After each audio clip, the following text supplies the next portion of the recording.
Hello, everybody. It's Phil Lee returning with another episode of Civil War Chat. Today is Friday, the 6th of August, 2021.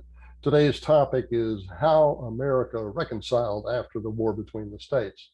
To subscribe to future episodes, click on the subscribe button below here on the lower right, and also the notification bell in the upper right.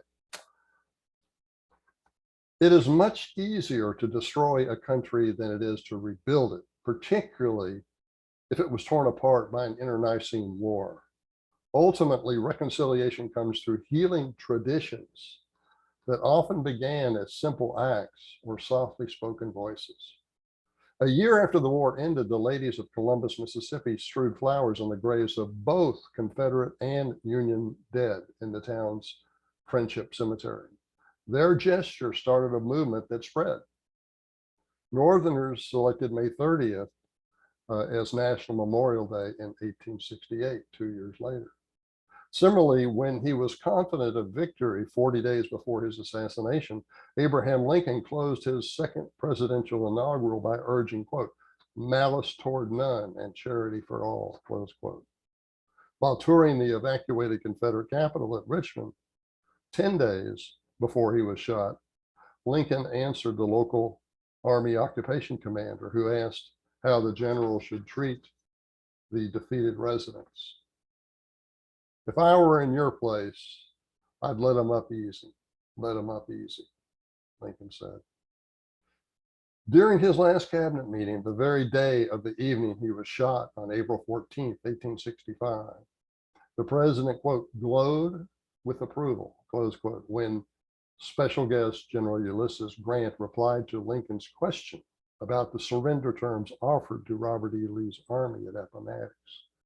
Quote from Grant, I told them to go back to their homes and families, and they would not be molested if they did nothing more, close quote.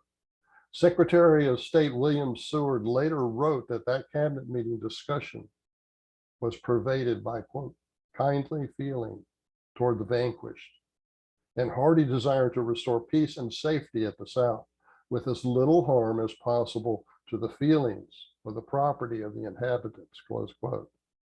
The next morning, Lincoln belonged to the ages, but his conciliatory spirit continued as a lodestone for the new president, Andrew Johnson.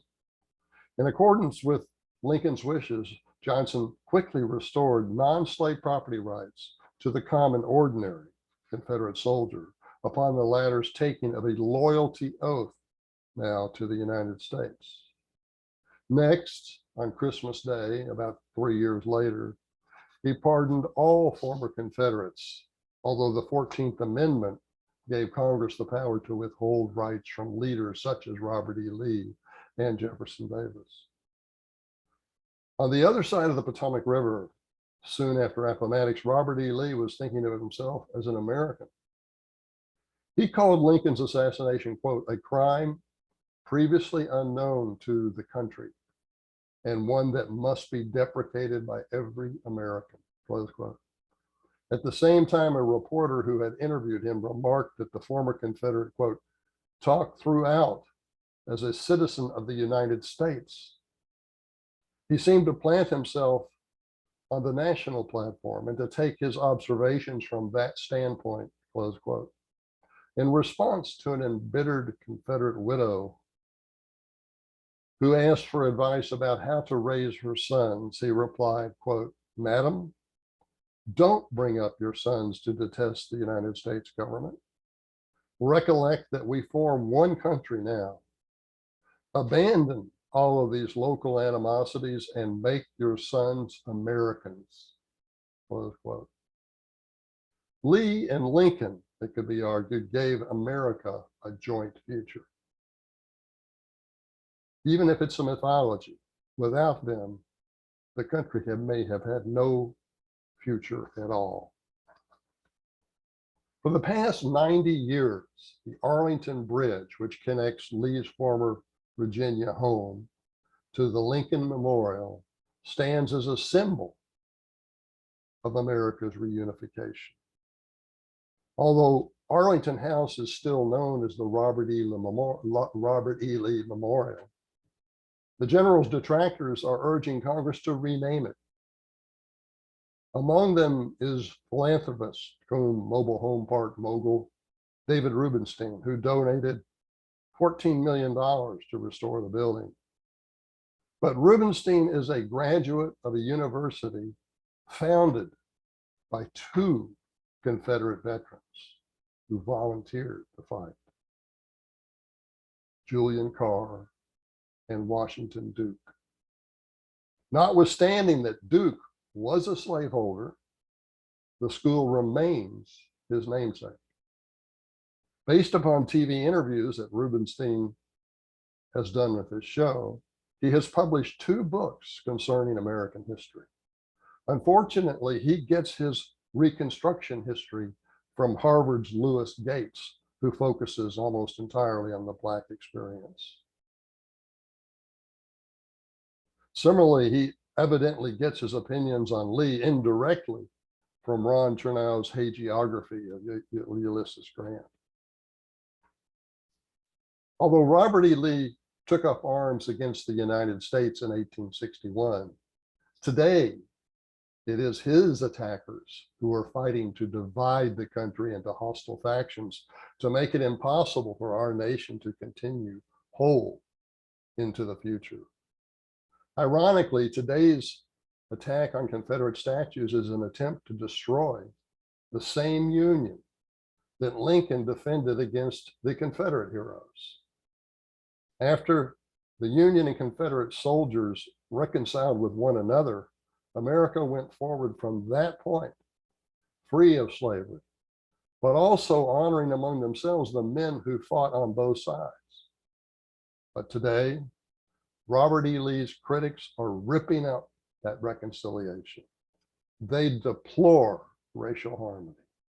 They are doing all they can to increase hostility between Americans, Black and white. Unlike their forebears, they are obsessed with the idea that forgiveness is unacceptable. Instead, they wish to eradicate everything connected with the Confederacy. Last year, for example, the House of Representatives passed a bill that would require all Confederate memorials and even location markers be removed from national battlefield parks. The left-wing Southern Poverty Law Center maintains a map of Confederate statues and markers throughout the United States, in the parks and off the parks.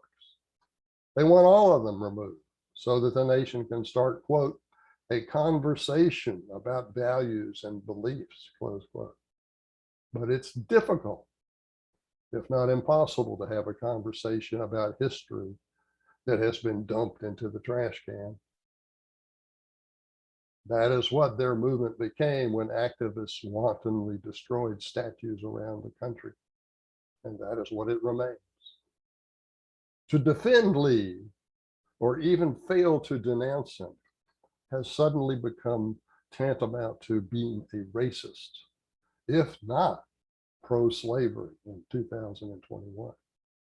When former President Trump's chief of staff, John Kelly, remarked that Lee was, quote, an honorable man, close quote, a CNN, cable news network reporter, actually asked White House Press Secretary Sarah Huckabee Sanders if the administration, quote, thought slavery was wrong, close quote.